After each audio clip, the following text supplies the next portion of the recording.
السلام علیکم ورحمۃ اللہ وبرکاتہ۔ کیسے ہیں آپ سب ناظرین؟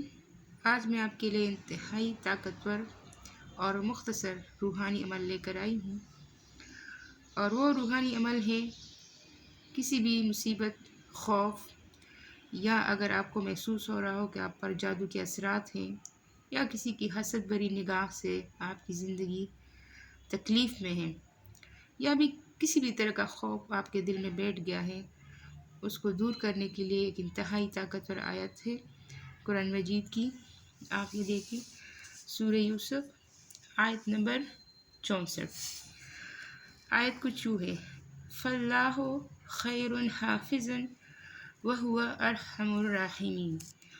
یہ آیت ہے، آپ نے اس آیت کو کثرت سے پڑھنا ہے۔ اس کی کوئی تعداد مقرر نہیں ہے، لیکن جب آپ کو محسوس ہو کہ آپ کا دل بے چین ہے، یا کسی طرح کوئی شخص بلا وجہ دشمنی کر رہا ہے، یا آپ کو کسی طاقتور دشمن کا سامنا ہے، یا آپ کسی دوسری ایسی مصیبت پہ پھنس گئے ہیں جو آپ حق پر ہیں، اور کوئی آپ کی عزت یا آپ کا گھر خراب کرنا چاہ رہا ہے، تو آپ مسلسل اس آیات کو اٹھتے بیٹھتے وضو اور بغیر وضو دونوں طرح سے پڑھ سکتے ہیں۔ انشاءاللہ تعالی آپ ضرور بالضرور اس تکلیف، خوف اور گھبراہٹ سے نجات پائیں گے۔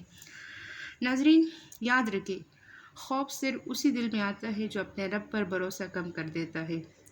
اگر آپ نے کہہ دیا اللہ بس، پھر کوئی دشمن، کوئی بلا، کوئی وسوسہ، کوئی بھی چیز آپ کا کچھ نہیں بگاڑ سکتا۔ امید ہے آپ کو ویڈیو اچھی لگی ہوگی۔ ویڈیو پسند آئے تو سبسکرائب، لائک اور شیئر ضرور کیجیے گا۔ شاید کسی اور کا خوف بھی آپ کے ذریعے ختم ہو جائے۔ اگلی مرتبہ کسی نئی روحانی عمل کے ساتھ حاضر ہوں گے۔ تب تک کے لیے اللہ حافظ۔